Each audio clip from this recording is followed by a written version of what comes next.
દાહોદના ચકલિયા police station વિસ્તારમાં કાયદો અને વ્યવસ્થાની સ્થિતિને પડકારતી એક અત્યંત ગંભીર ઘટના સામે આવી। એક માર્ગ અકસ્માત થયો, ટોળું ઉશ્કેરાઈ ગયું અને લગભગ 50 જેટલા લોકોના ટોળાએ ફરજ પર હાજર પોલીસ કર્મચારીની ખૂબ જ નિર્દયતાપૂર્વક પીટાઈ કરી। આ ઘટનામાં એએસઆઈને ગંભીર ઈજાઓ પહોંચી છે। વાત છે દાહોદ જિલ્લાના ચકલિયા વિસ્તારની કે જ્યાં એક કાર અને બાઇક વચ્ચે અકસ્માત થયો, બાઇક ચાલકનું મોત થઈ ગયું। દુર્ઘટના બાદ પોલીસે કાયદાકીય પ્રક્રિયા શરૂ કરી પંચનામા બાદ મૃતદેહને પીએમ માટે પેથાપુર સીએચસી કેન્દ્ર લઈ જવાની તૈયારી કરી અને આ સમયે જ મૃતકના પરિવારજનોને કેટલાક અસામાજિક તત્વો દ્વારા ઉશ્કેરવામાં આવ્યા। ટોળાએ મૃતદેહને લઈ અને પોલીસ સાથે બોલાચાલી શરૂ કરી, પણ પોલીસે કાયદાનું પાલન કરવાની જ્યારે વાત કરીને ત્યારે 50 જેટલા લોકોના ટોળાએ એએસઆઈ સુભાષ નીનામા પર હુમલો કરી નાખ્યો, જેમાં લાકડી, લોખંડના પાઇપ, પથ્થર વડે આ જીવલેણ હુમલો કરાયો, જેમાં એએસઆઈને ગંભીર ઈજાઓ પહોંચી, જે બાદ તેમને ઝાલોદની ખાનગી હોસ્પિટલમાં ખસેડવાની ફરજ પડી। આ સમગ્ર પ્રકરણમાં પોલીસે અજાણ્યા લોકો વિરુદ્ધ કાયદેસરની ફરિયાદ નોંધી છે અને ઘટના સ્થળ પરથી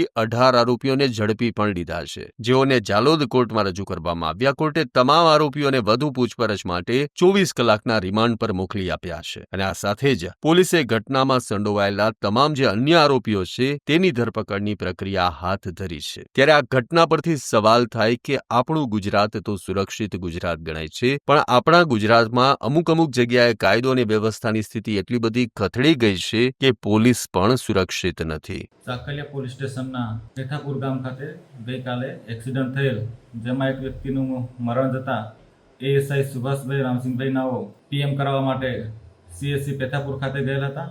ત્યાં મરણ જનારના કુટુંબીઓ ભેગા થઈ અને સુભાષભાઈને કહ્યું કે તમે અમને પૂછ્યા વગર બનાવવાળી જગ્યાથી ડેડ બોડી કેમ ઉપાડી અને વાહનો ત્યાંથી કેમ ઉપાડ્યા તેમ કહી તેમની સાથે બોલાચાલી કરી ઝઘડો કરતા સુભાષભાઈને આશરે 50 માણસોનું ટોળું થઈ અને ગળદા પાટોનો માર મારેલ તથા પાઇપ તથા લાકડી વડે માર મારી ઈજા પહોંચાડેલ છે।